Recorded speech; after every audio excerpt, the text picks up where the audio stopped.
ಹಾಸನ ಜಿಲ್ಲೆಯ ಮಲೆನಾಡು ಭಾಗದಲ್ಲಿ ಕಳೆದ 2-3 ದಿನಗಳಿಂದ ನಿರಂತರವಾಗಿ ಮಳೆಯಾಗುತ್ತಿದ್ದು ಬತ್ತಿದಂತಹ ಹೇಮಾವತಿಗೆ ಈಗ ಒಳಹರಿವು ಕೂಡ ಹೆಚ್ಚಾಗಿರ್ತಕ್ಕಂಥದ್ದು. ನಾವೀಗ ಸಕಲೇಶಪುರ ನಗರದ ಹೇಮಾವತಿ ಸೇತುವೆ ಬಳಿ ಇದೀವಿ. ಇಲ್ಲಿ ನೋಡಬಹುದು ಏನೋ ಮಲೆನಾಡು ಭಾಗ ಇರತಕ್ಕಂಥ ಸಕಲೇಶಪುರ ಆಗಿರೋದು ಅಷ್ಟೇ ಅಲ್ಲದೆ ಚಿಕ್ಕಮಗಳೂರು ಜಿಲ್ಲೆಯ ಮೂಡಿಗೆರೆ ಭಾಗದಲ್ಲಿ ಅತಿ ಹೆಚ್ಚು ಮಳೆ ಆಗ್ತಿರೋ ನೆಲೆಯಲ್ಲಿ ಹೇಮಾವತಿಗೆ ಒಳಹರಿವು ಕೂಡ ಹೆಚ್ಚಾಗಿರ್ತಕ್ಕಂಥದ್ದು.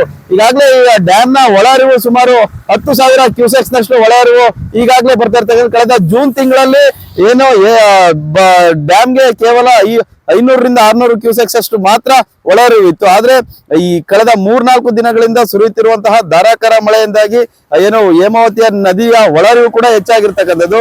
ಹೀಗಾಗಿ ಡ್ಯಾಮ್ಗೂ ಕೂಡ ನೀರಿನ ಒಂದು ಒಳಹರಿವು ಹೆಚ್ಚಾಗಿರುತ್ತೆ. ಸುಮಾರು 9ರಿಂದ 10,000 ಕ್ಯೂಸೆಕ್ಸ್ ನಷ್ಟು ಒಳಹರಿವು ಹೆಚ್ಚಾಗಿರ್ತಕ್ಕಂಥದ್ದು. ಕಳೆದ ಬಾರಿ ಈ ಒಂದು ಸಂದರ್ಭದಲ್ಲಿ ಏನು ಈ ಒಂದು ಪ್ರದೇಶ ನೋಡ್ತಾ ಇದೀವಿ, ಈ ಪ್ರದೇಶ ಸಂಪೂರ್ಣವಾಗಿ ಮುಳುಗಡೆ ಆಯಿತು. ಅಷ್ಟೇ ಅಲ್ಲದೆ ಈ ನದಿಯ ಪಕ್ಕದಲ್ಲಿ ಇರ್ತಕ್ಕಂತಹ ಹೊಳೆ ಮಲ್ಲೇಶ್ವರ ದೇವಸ್ಥಾನದವರೆಗೂ ಕೂಡ ನೀರು ಸಂಪೂರ್ಣವಾಗಿ ಆವರಿಸಿತ್ತು. ಪಕ್ಕದ ಆಜಾದ್ ನಗರ ಎಲ್ಲವೂ ಕೂಡ ಸಂಪೂರ್ಣವಾಗಿ ಜಲಾವೃತ ಆಗಿತ್ತು. ಹೀಗಾಗಿ ಏನೋ ಹೇಮಾವತಿ ಜಲಾಶಯ ಕೂಡ ಸಂಪೂರ್ಣವಾಗಿ ಭರ್ತಿಯ ಹಂತಕ್ಕೆ ತಲುಪಿತ್ತು. ಆದ್ರೆ ಈ ಬಾರಿ ಸುಮಾರು ಕೇವಲ 15ರಿಂದ 16 TMC ಅಷ್ಟು ಮಾತ್ರ ನೀರಿರ್ತಕ್ಕಂಥದ್ದು. ಅಷ್ಟೇ ಅಲ್ಲದೆ ಈ ಒಂದು ಹೇಮಾವತಿ ಏನು ಜಲಾಶಯನ ನಂಬಿಕೊಂಡು ಸುಮಾರು 4 ಜಿಲ್ಲೆಗಳು ಇದೆ. ಹಾಸನ ಸೇರಿದಂತೆ ತುಮಕೂರು, ಮೈಸೂರು, ಮಂಡ್ಯ ಈ ಭಾಗದ ರೈತರು ಇದೇ ಒಂದು ಏನೋ ಅಣೆಕಟ್ಟನ್ನ ನಂಬಿಕೊಂಡು ಬೆಳೆ ಬೆಳೆಯೋದಕ್ಕೆ ನೀರಿನ ಆಶ್ರಯ ಆಗಿರ್ತಕ್ಕಂಥದ್ದು. ಇದೇ ರೀತಿ ಏನಾದ್ರು ಮಳೆ ಮುಂದುವರೆದ್ರೆ ನೀರಿನ ಪ್ರಮಾಣ ಇನ್ನಷ್ಟು ಏರಿಕೆ ಆಗುತ್ತೆ. ಜಲಾಶಯದ ಒಳಹರಿವು ಕೂಡ ಸಾಕಷ್ಟು ಹೆಚ್ಚಾಗುವಂತ ಸಾಧ್ಯತೆ. ಆದ್ರೆ ಏನೋ ಈ ಬಾರಿ ಮಳೆ ಕೊರತೆಯಿಂದಾಗಿ ರೈತರು ಕೂಡ ಬೆಳೆಯನ್ನ ಬೆಳೆಯಲಿಕ್ಕೆ ಕೂಡ ಪರದಾಡುವಂತ ಪರಿಸ್ಥಿತಿ ನಿರ್ಮಾಣ. ಯಾಕೆಂದ್ರೆ ಡ್ಯಾಮಿನಲ್ಲೂ ಕೂಡ ನೀರಿನ ಮಟ್ಟ ಬಹಳ ಕಡಿಮೆ ಇದೆ.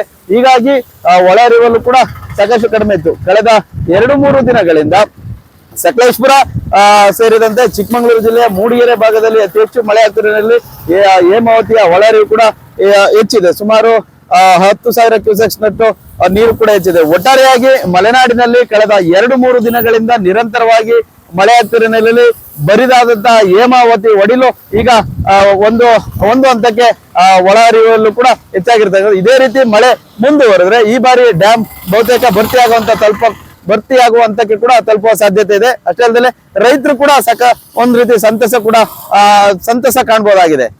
Sachin Shetty, power TV, Hassan.